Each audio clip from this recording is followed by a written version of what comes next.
വീട് തന്നെയല്ലേ? അതെ. അപ്പൊ സാധനങ്ങൾ ഇറക്കട്ടെ സാർ? വരട്ടെ, ആളുണ്ടോ നോക്കട്ടെ. ഓ.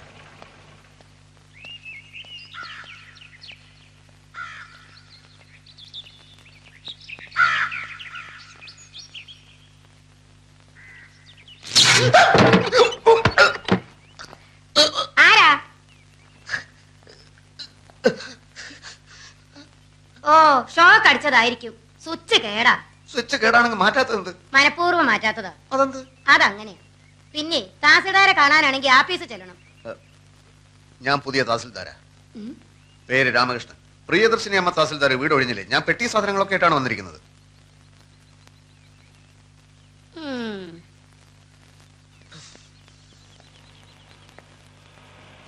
പെട്ടികൾ ഇറക്കട്ടെ സാർ? ഞാൻ പറയാടോ. വീട് ഒഴിപ്പിക്കാൻ വന്ന മഹാനാരാ? ഞാനാ ഇപ്പോഴും ഇവിടുത്തെ തഹസിൽദാർ. പ്രിയദർശിനി അമ്മ? അമ്മയും ചേച്ചിയൊന്നുമല്ല. യെസ്, പ്രിയദർശിനി. മേഡം ഇത്ര ചെറുപ്പാണെന്ന് ഞാൻ അറിഞ്ഞില്ല. അതിവിടെ പ്രസക്തമായ ഒരു കാര്യമില്ല. തൽക്കാലം ചാർജ് ഒഴിയാൻ ഞാൻ തീരുമാനിച്ചിട്ടില്ല. അതുപോലെ തന്നെ ഈ വീടും. എന്നെ ഇവിടെ പോസ്റ്റ് ചെയ്തിരിക്കുകയാണ് മേഡം. ഒരു കസേരയിൽ 2 പേർക്ക് ഇരിക്കാൻ ബുദ്ധിമുട്ടായിരിക്കും. മേഡത്തിന് ഇവിടുത്തെ ട്രാൻസ്ഫറും എനിക്കിവിടെ പോസ്റ്റിംഗും. എന്റെ ട്രാൻസ്ഫറിന്റെ കാര്യം നിങ്ങളല്ലല്ലോ തീരുമാനിക്കേണ്ടത്. എന്റെ പോസ്റ്റിംഗിന്റെ കാര്യം എനിക്ക് തീരുമാനിക്കാമല്ലോ. ബോർഡിലുള്ള പ്രമാണിമാർക്ക് നിങ്ങളുടെ പോസ്റ്റിംഗിനേക്കാൾ പ്രധാനം എന്റെ ട്രാൻസ്ഫർ ആണെന്ന് എനിക്കറിയാം. അധികാരികളുടെ വിടുപണി ചെയ്യാൻ പ്രിയദർശിനി കിട്ടില്ലെന്ന് മനസ്സിലായപ്പോ കൂടുതൽ സംസാരിക്കാൻ എനിക്ക് താല്പര്യമില്ല. പെട്ടികൾ ഇറക്കാറായോ?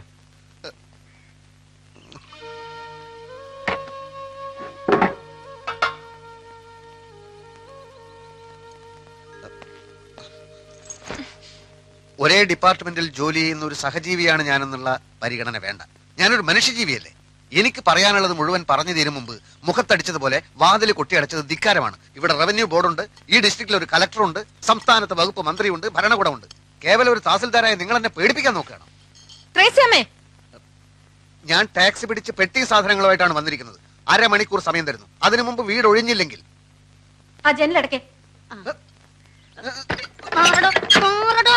ജനലടക്കം ഞാൻ സമ്മതിക്കില്ല. മര്യാദക്ക് വീട് ഒഴിയുന്നത് നല്ലത്.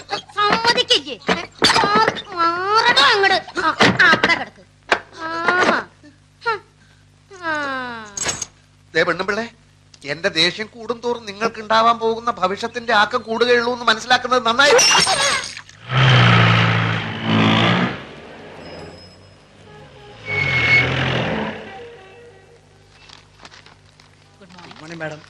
ആ തങ്കപ്പമ്പിള്ള വന്നോ? അപ്പൊ വന്നില്ല? വന്ന ഉടനെ എന്നെ കാണാൻ പറയൂ.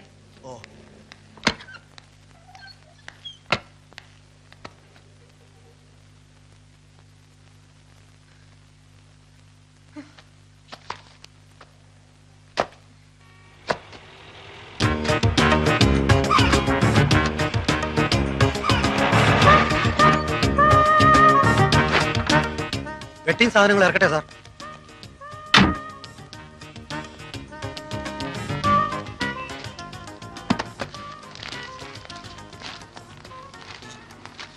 തഹസിൽദാർ അകത്തുണ്ടോ? എന്താ കാര്യം?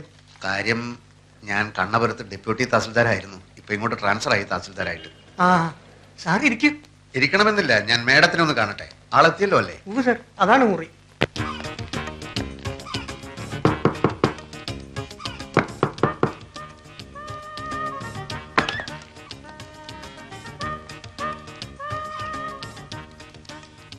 ഞാൻ മാപ്പ് പറയാൻ വന്നതാണ്.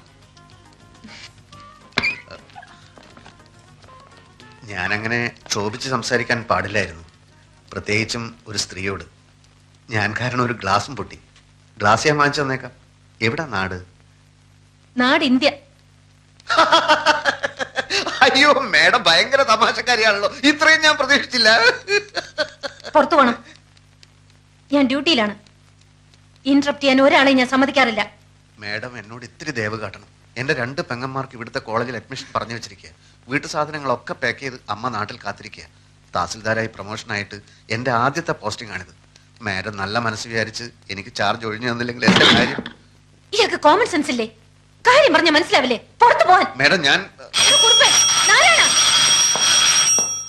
ഇയാൾ എന്നെ ജോലി ചെയ്യാൻ സമ്മതിക്കുന്നില്ല. മേഡം ഞാൻ get lost I say.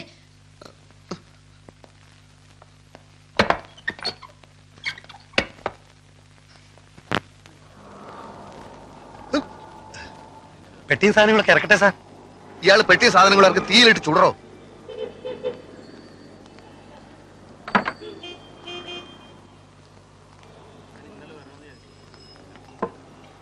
Sir ഇവിടെ പോസ്റ്റിംഗ് കിട്ടി വന്നതല്ലേ, ചുമ്മാ ആ സ്ത്രീയുടെ മുമ്പിൽ താണു കൊടുക്കേണ്ട കാര്യം എന്താ? സാറ് ചെന്ന് കളക്ടറെ കണ്ട് വിവരം പറ. അത് ഞാൻ ആലോചിക്കുകയല്ല. പക്ഷെ ഒരു തർക്കം വരുമ്പോ ഒരു കോംപ്രമൈസും വേണ്ടി വരും. അങ്ങനെ എന്നെ വല്ലയിടത്തേക്കും തൽക്കാലത്തേക്ക് മാറ്റിയാൽ എന്റെ പരിപാടി മൊത്തം പൊളിയും. എങ്കിൽ കോടതിയിൽ പോണം. അത് കൂടുതൽ പ്രശ്നമാണ്. ഒരു വിധി കിട്ടാൻ കാലതാമസം വന്നാൽ എന്റെ സിസ്റ്റേഴ്സിന് ഇവിടുത്തെ കോളേജിൽ അഡ്മിഷന് പറഞ്ഞിരിക്കുക. ഈ വന്യജീവിയെ ആക്രമിക്കാതെ കീഴടക്കാൻ പാടാ സാറേ. കീഴ്ജീവനക്കാരൊക്കെ അവരുടെ വീട്ടുജോലിക്കാരാന്ന വിചാരം. കീഴ് ജീവനക്കാരുടെ കാര്യം പോട്ടെ, കളക്ടർ പറഞ്ഞാലും മന്ത്രിമാർ ഇടപെട്ടാലും ഇവർക്ക് തോന്നുന്ന മട്ടിലെ കാര്യങ്ങൾ ചെയ്യും. കഴിഞ്ഞ ആഴ്ച റവന്യൂ റിക്കവറി കേസ് ഉണ്ടായിരുന്നു. തിരി സാവകാശം കൊടുക്കണമെന്നും പറഞ്ഞ് പല ഭാഗത്തുനിന്നും വിളി വന്നതാ. അനുസരിച്ചില്ല. ഫൈറ്റ് ചെയ്യാൻ സാർ റെഡിയാണെങ്കിൽ ഞങ്ങളൊക്കെ സാറിന്റെ പുറകിലുണ്ട്. ഈ സത്വം ഏത് നാട്ടുകാരിയാ? ഒരു സൗഹൃദ സംഭാഷണത്തിന് സൗകര്യം കിട്ടിയാലല്ലേ അതൊക്കെ അറിയാനൊക്കൂ. എന്തായാലും എനിക്ക് ഇവിടെ തന്നെ പോസ്റ്റിംഗ് കിട്ടിയേ പറ്റൂ. കാര്യങ്ങൾ ശരിയാവുന്നത് വരെ ഒന്ന് കയറി താമസിക്കാൻ ഒരു സ്ഥലം കിട്ടിയാൽ നന്നായിരുന്നു. സ്ഥലമൊക്കെ കണ്ടുപിടിക്കാം. പക്ഷെ ആ സ്ത്രീയെ ഇവിടുന്ന് കെട്ടുകെട്ടിക്കുന്ന കാര്യത്തിൽ സാർ ഒരു വിട്ടുവീഴ്ചയും കാണിക്കുന്നു. എന്റെ കർത്താവ് വിശ്വസിയായേ.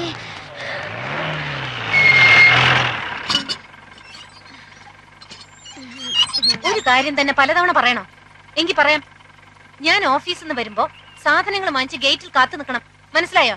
ഞാൻ നേരത്തെ വീട്ടിൽ നിന്ന് ഇറങ്ങിയതാ സാറേ. പലചരക്ക് കടയിൽ നല്ല തിരക്ക്.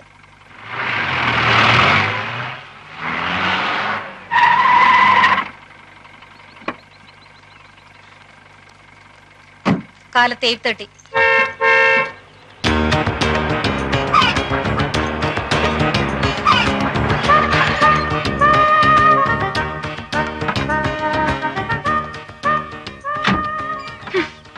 പെട്ടികൾ ഇറക്കേണ്ട ആവശ്യമില്ലല്ലോ സാർ. ഇറക്കണോ പെട്ടികള്?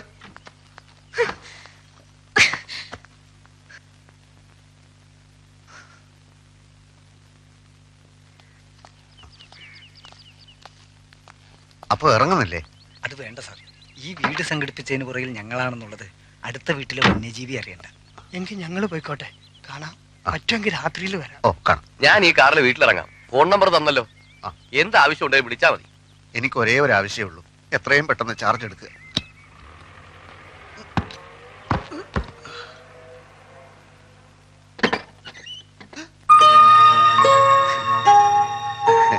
എന്റെ ഭാഗ്യത്തിന് ഇങ്ങനൊരു വീട് ഒത്തു കിട്ടി.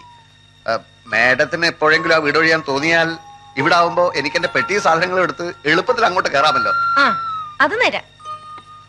പക്ഷെ ഞാൻ മരിച്ചു കഴിയുമ്പോഴായിരിക്കും ഇയാളുടെ പെട്ടി സാധനങ്ങളുമായിട്ട് ഇങ്ങോട്ട് കയറുന്നത്.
ഇയാള് വണ്ടി എടുക്കും. എന്റെ പൊന്ന് സാഗർ സാറേ, ഇനി ആ തീക്കളി വേണ്ട. ഒരു മണിക്കൂർ നേരം മരണത്തെ മുന്നേ കണ്ടുകൊണ്ടാ ഞാൻ ഈ വണ്ടിയിലിരുന്നത്.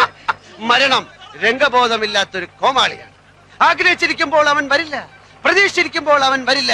വെടിയുണ്ടയുടെയും ബോംബിന്റെയും ഇടയിൽ കിടന്ന് യുദ്ധം ചെയ്യുന്ന പട്ടാളക്കാരൻ ലീവ് കിട്ടി നാട്ടിലെത്തുമ്പോൾ സ്വന്തം പെരടത്തിലെ തേങ്ങ വീണായിരിക്കും മരിക്കുന്നത്. വണ്ടി പുറകോട്ടെടുക്കാൻ മുമ്പോട്ട് വെച്ച കാർ പുറകോട്ടെടുക്കുന്നവനല്ല ഈ സാഗർ കോട്ടപ്പുറം. ട്രാഫിക് ബ്ലോക്ക് ചെയ്തിട്ടാണോ തന്റെ ഒക്കെ പ്രസംഗം? വണ്ടി എടുത്ത് മാറ്റോ. കാക്കിയെ ഭയക്കുന്നവനല്ല സാഗർ. ക്ഷമിക്കണം സാർ, ഇദ്ദേഹം സുപ്രസിദ്ധ നോവലിസ്റ്റ് സാഗർ കോട്ടപ്പുറം. സാർ, അദ്ദേഹം വെള്ളം അടിച്ച് കുറച്ച് ഓവറായി പോയതാ. തന്നോട് വണ്ടി എടുക്കാനല്ലേ പറഞ്ഞു? എന്താ വന്നാട്ടെ. സാർ വണ്ടി കേറ് സാറേ. വണ്ടി ചോദിച്ചോട്ടെ പോലീസുകാരെ, ഈ തഹസിൽദാരുടെ വീട് ഏതാണ്? ഈ തഹസിൽദാരുടെ വീട് ഏതാണെന്ന് പറയില്ല. ഓ, അപ്പോഴേക്കും പിണങ്ങിയോ? അല്ലേലും ഈ പോലീസുകാരിങ്ങനെ മഹാ തൊട്ടാവാടികളാ.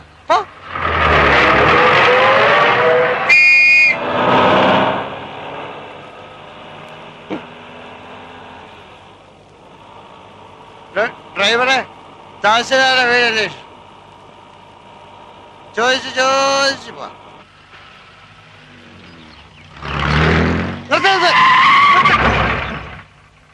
ഈ വീട് കണ്ടിട്ട് ഒരു തഹസിൽദാരുടെ വീട് പോലെ തോന്നുന്നില്ലേ? ഇത്രയും വലിയ ബംഗ്ലാവോ? ആയിക്കൊടുന്നില്ല. എന്നാലും സംശയം തീർത്തിട്ട് പോവാം.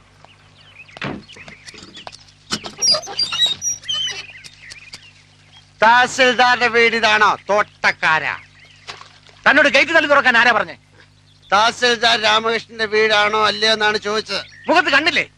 ഗേറ്റിൽ വലിയ അക്ഷരത്തിൽ എഴുതി വെച്ചിട്ടുണ്ടല്ലോ അഡ്വക്കേറ്റ് ഗോപിനാഥൻ എന്ന്. എഴുതി വെച്ചത് മുഴുവൻ സത്യമാകണമെന്നില്ലല്ലോ. ഉദാഹരണത്തിന് ഞാൻ എഴുതുന്ന നോവലുകൾ വായിച്ചു കാണും. തുഷാര അത് മുഴുവൻ സത്യമാണെന്നാണ് വിചാരം. അല്ലേ? അല്ല, വെറും ഭാവന. ആനയുടെ വലുപ്പം ആനയൊക്കെ അറിയില്ല. കേരളം മുഴുക്കെ അറിയപ്പെടുന്ന നോവലിസ്റ്റാ സാറ്. മനുഷ്യ ഹൃദയങ്ങളെ എടുത്ത് അമ്മാനമാടുന്നയാൾ. ഞാൻ സാറിന്റെ ഒരു ആരാധകരാന്നറിയാലോ. സാഗര കോട്ടപ്പുറം വെള്ളമടിച്ച് ബഹളുണ്ടാക്കിയത് നാളെ വല്ല പത്രത്തിലും വന്നാൽ ആർക്കതിന്റെ നാണക്കേട്? ആ പത്രത്തിന്, കേരളത്തിലെ എല്ലാ പത്രവും വാരികയും എന്റെ ഒരു നോവല് കിട്ടാൻ നെട്ടോട്ടം ഓടുകയാണ്. എനിക്കെതിരെ ആരും ഒന്നും എഴുതുകയല്ല. എന്നാ സാർ വണ്ടി കയറി. അങ്ങനെയാണ് ഞാൻ വണ്ടി ഓടിക്കും. സാറ് വണ്ടി കയറി. വണ്ടി ഓടി.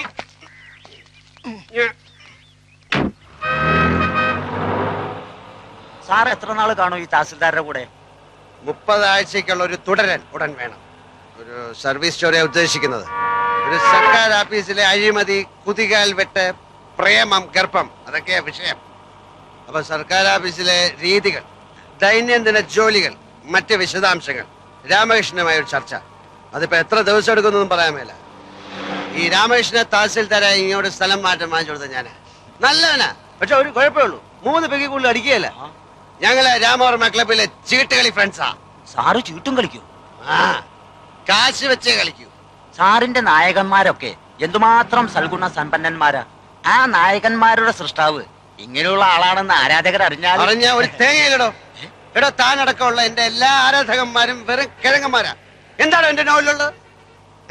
പണക്കാരിയായ ഒരു കാമുകി, കൂലിവേലക്കാരനായ കാമുകൻ, വില്ലൻ കാമുകിയുടെ അച്ഛൻ. ഇതേ ഞാൻ എടുത്ത് മറിച്ചിടും. പുതിയതിൽ കാമുകൻ പണക്കാരൻ, കാമുകി കൂലിവേലക്കാരി, അച്ഛൻ സെയിം. പിന്നത്തെ നോവലിൽ പശ്ചാത്തലം മാത്രം മാറും. റബ്ബർ എസ്റ്റേറ്റിന് പകരം ഒരു ഫാക്ടറി, മത്സ്യത്തൊഴിലാളിക്ക് പകരം തേങ്ങ വെട്ടുകാരൻ. എല്ലാത്തിലും കാണുവോ ഒരു റേപ്പ്, ഒരു ഒളിച്ചോട്ടം, ഒരു സ്റ്റണ്ട്, പിന്നെ കുറച്ച് സെക്സ്. ഡ്രൈവറെ, തഹസിൽദാരെ വീട് ചോദിക്കണോ? നമുക്ക് ചോദിച്ചു പോവാം. തനിക്കൊരു സത്യം അറിയോ? പൂങ്കിളി വാരികയിലെ മന്ദാര പുഷ്പങ്ങൾ എന്ന നോവല് എന്ന നോവലിസ്റ്റ് CV രാജമ്മ ഞാനാ. ക്രിസ്ത്യൻ പശ്ചാത്തലത്തിൽ നോവലുകൾ എന്ന മാത്യു പള്ളിപ്പറമ്പിൽ ആരാന്ന?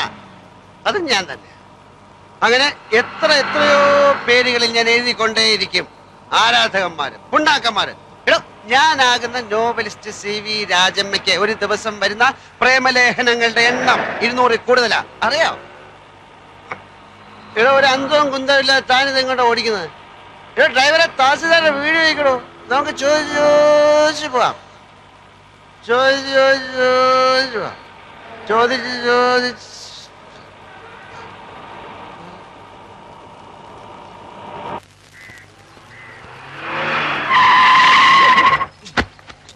ആ, അത് തന്നെ വീട്. ആരുടെ വീട്? ആരുടെ വീടാ സാർ അന്വേഷിച്ചത്? ഇവിടെ ഒരു ചോദ്യത്തിന് ഉത്തരം മറ്റൊരു ചോദ്യമല്ല. ആരുടെ വീട് എന്നാണ് ഞാൻ ചോദിച്ചത്. നമ്മൾ തഹസിൽദാരെ വീടെത്തി സാർ. തഹസിൽദാരുടെ വീട്. കുപ്പിയിലെ ബാക്കിയില്ലേ? ഇനിയും വേണോ? കുപ്പിയില് ബാക്കിയില്ലേ എന്നാണ് ചോദിച്ചത്.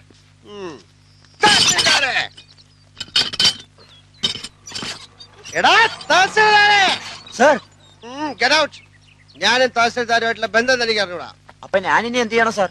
താൻ ഇതുവരെ എന്ത് ചെയ്തോണ്ടിരിക്കായിരുന്നോ അതന്നെ ഇനിയും ചെയ്താൽ മതി. Good night and pay this cash to that driver. തഹസിൽദാരെ, രാമകൃഷ്ണ, രാമകൃഷ്ണ, കൃഷ്ണ കൃഷ്ണ, രാമകൃഷ്ണ, രാമകൃഷ്ണ, രാമകൃഷ്ണ.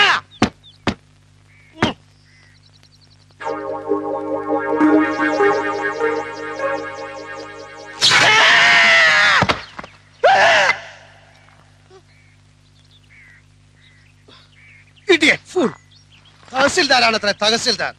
ഇവിടെ ഒരു സ്വിച്ച് നന്നാക്കി വെക്കാൻ അറിയാത്തവനാണോ ഒരു താലൂക്ക് നന്നാക്കാൻ നടക്കുന്ന റാസ്കൽ? പഠിച്ച മദ്യവും വേസ്റ്റ് ആയിട്ട്.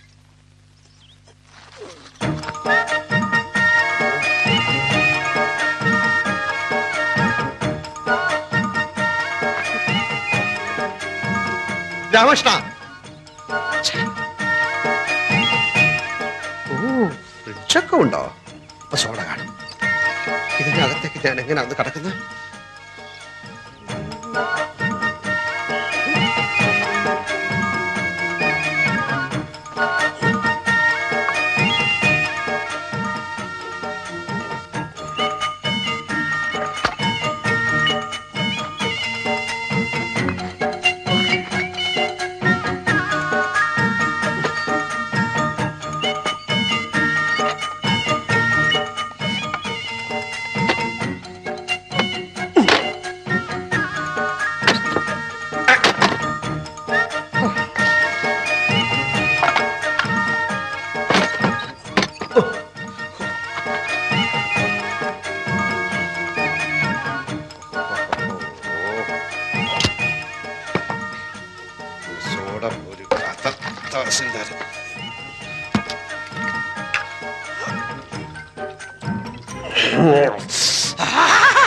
രാമകൃഷ്ണ,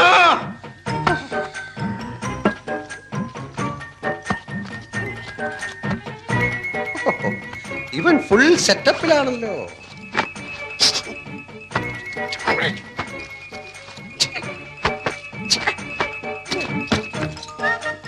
ഇതാരുടെ സാരി? ഇതിനിടെ ഇവ കല്യാണം കഴിച്ച? ചിലപ്പോ ഇവന്റെ അമ്മയും സിസ്റ്റേഴ്സും ഒക്കെ വന്നു. കുറ്റകളൊക്കെ എവിടെ പോയി കിടക്കണം?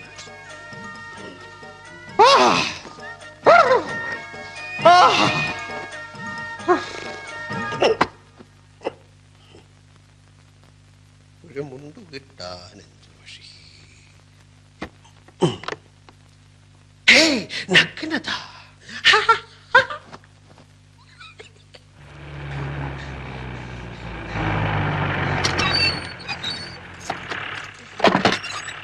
കാലത്ത് 8:30.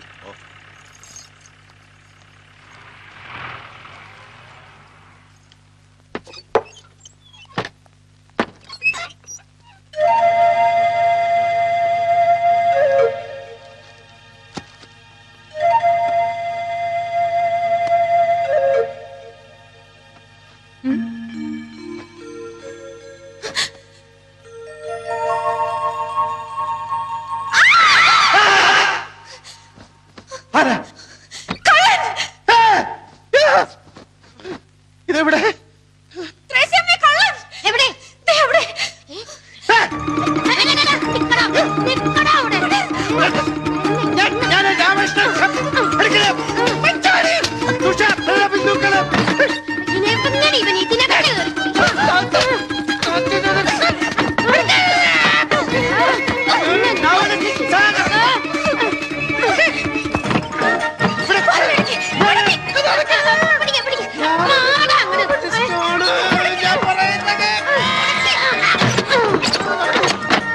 കഥക് തുറക്കൂ. ഞാൻ കള്ളനല്ല, ഞാൻ കള്ളനല്ല, ഞാൻ ഒരു എഴുത്തുകാരനാണ്.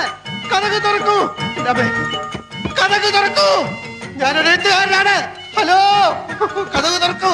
കഥക് തുറക്കാൻ.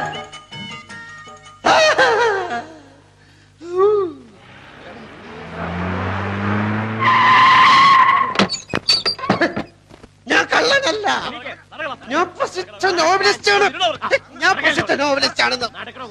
സാഗർ, ഞാനൊരു പ്രസിദ്ധ നോവലിസ്റ്റാണ്. ഞാൻ പ്രസിദ്ധ നോവലിസ്റ്റ്. ഞാൻ കള്ളനല്ല, നിരപരാധിയാണ്. ഞാനൊരു പ്രസിദ്ധ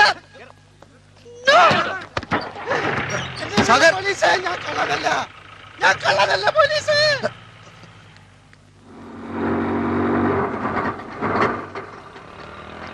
ഇപ്പൊ ഇവിടെ ഒരാൾ അറസ്റ്റ് ചെയ്തോണ്ടോ? അയ്യോ, മോഷ്ടിക്കാനൊന്നും അല്ല മാഡം, ഒരബദ്ധം പറ്റിപ്പോയതാ. അദ്ദേഹം പ്രസിദ്ധനായ നോവലിസ്റ്റ് അല്ലേ?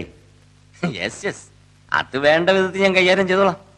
ആ ശരി ശരി, ഞാൻ ഏറ്റു.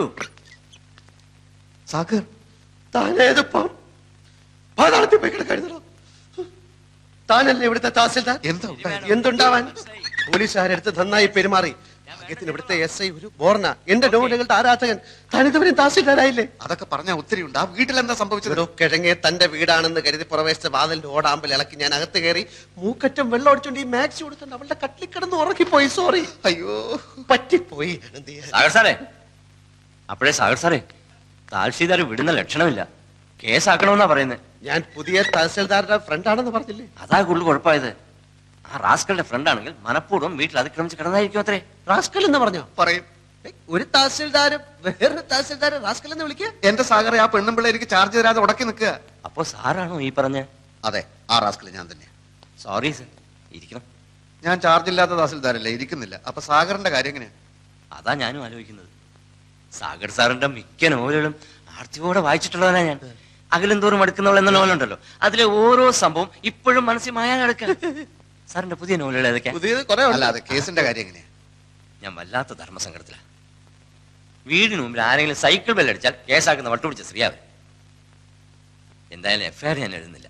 ആ സ്ത്രീയോട് ഞാൻ ഒന്നുകൂടി സംസാരിച്ചോട്ടെ. എടോ ഫ്രാൻസിസേ, സാർ, എങ്ങോട്ടാ പോകുന്നത്? ഈ വാടക വീടുണ്ട്. വാടക വീടുണ്ട്. ഇവരെ ജീപ്പിൽ വീട്ടിൽ കൊണ്ടാക്കും. സാർ, നന്ദി ഇൻസ്പെക്ടർ, 1000 നന്ദി.